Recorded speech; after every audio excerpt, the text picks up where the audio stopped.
నాయుడు గారు ఏం చేశారో మనం చూసాం. అలాగే ఇప్పుడు 19 నుంచి ఈ రోజు వరకు జరుగుతున్న అరాచక పరిపాలనని కళ్ళ ముందు కనపడతా ఉంది. మనం అందరం కూడా మన గ్రామాలు చూసుంటాం చిన్నప్పటి నుంచి.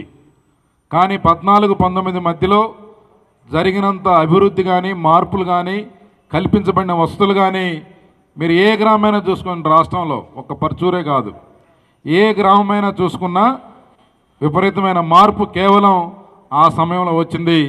దానికి ఒకే ఒక దార్శనిక నాయకుడు, ఒక దార్శనికత, ఆయన విజన్, ఆయన పనితనం, ఆయన అంకితభావం, ఆయన కష్టపడే తత్వం, అది చంద్రబాబు నాయుడు గారు.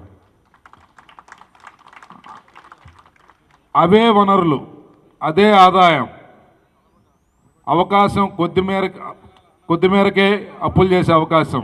ఇప్పుడులాగా ముప్పుడుగా ఇచ్చలవిడిగా అప్పులు చేసే అవకాశం కూడా లేదు. అప్పుడు తక్కువ వనరులతో అద్భుతమైన ఫలితాన్ని కేవలం ఆయనకున్న అపారమైన అనుభవం, కమిట్మెంట్, హార్డ్ వర్క్, దీంతోనే ఆయన చేసి చూపెట్టాడు. అందుకే ఈరోజు కూడా తెలుగుదేశం నాయకులు కానీ, కార్యకర్తలు కానీ, అభిమానులు కానీ తలెత్తుకొని గర్వంగా చెప్పగలుగుతాం, మా నాయకుడు ఒక అద్భుతం, ఆ అద్భుతం పేరే చంద్రబాబు అని.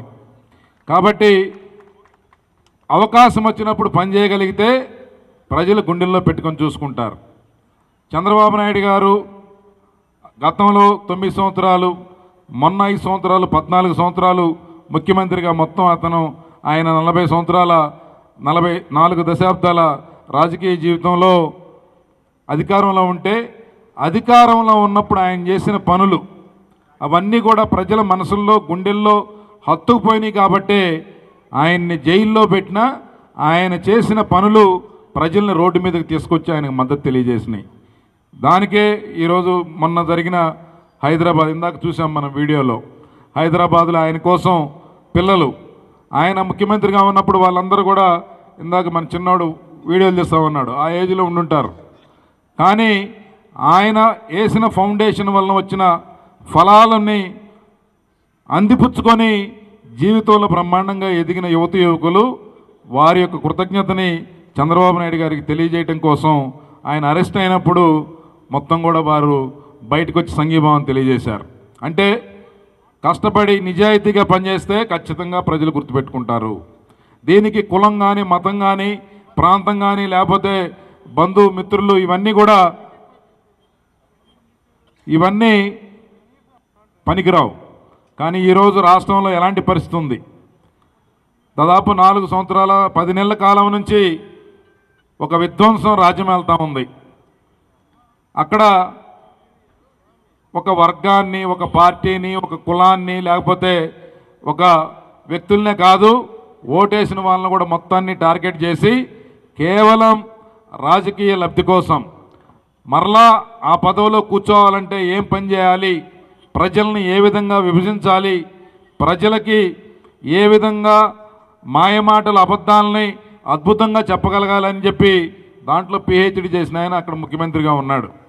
అందుకే 2019లో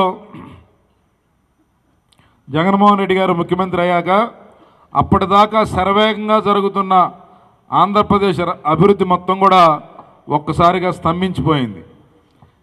కేవలం కక్ష సాధింపు కోసం వ్యవస్థలను వాడుతూ ఉన్నాడు.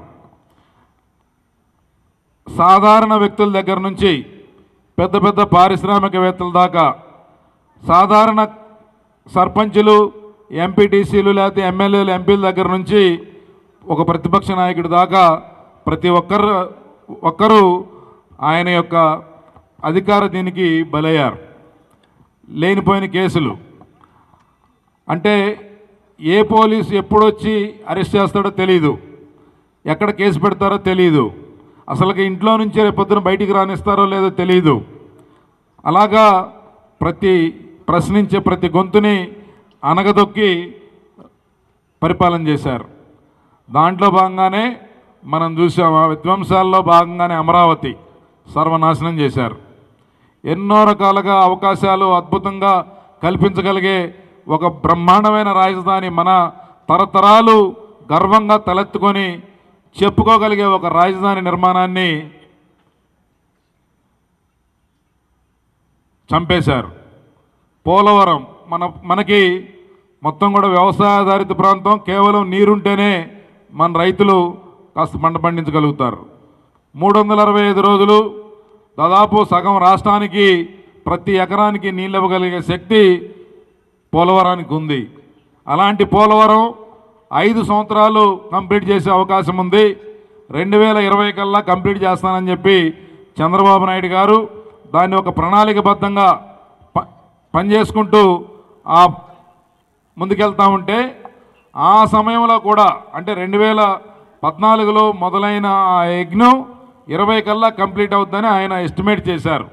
కానీ ఆ 6 సంవత్సరాలు కూడా పోలవరం బెనిఫిట్ మనకి అప్పటికే కాలువలు దువ్వున్నారు కాబట్టి ఆ బెనిఫిట్ తీసుకోవాలని చెప్పి పట్టిసీమ ప్రాజెక్టు 6 నెలల్లో కట్టి దాదాపు 100 టీఎంసీలకు పైగా నీటిని ప్రతి సంవత్సరం వాడుకుంటూ కృష్ణా డెల్టాని బ్రతికించారు.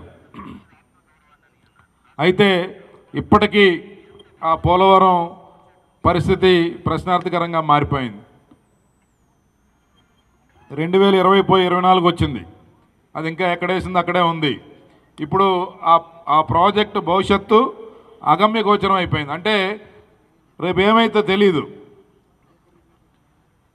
అలాగా చేతగాని తనంతో, నిర్లక్ష్యంతో, అహంభావంతో చంద్రబాబు నాయుడు గారికి పేరు ప్రఖ్యాతులు వస్తాయి.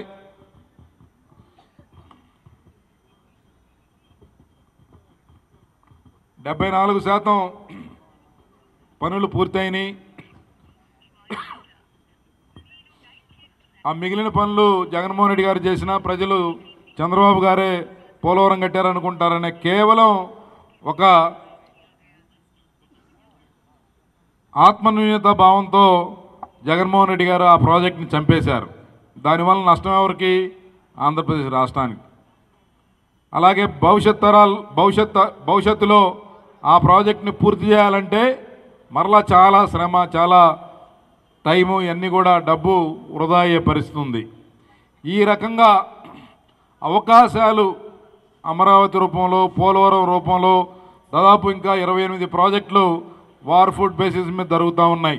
ఉదాహరణకి మన పర్చూరులో గుంటూరు ఛానల్ ఎక్స్టెన్షన్.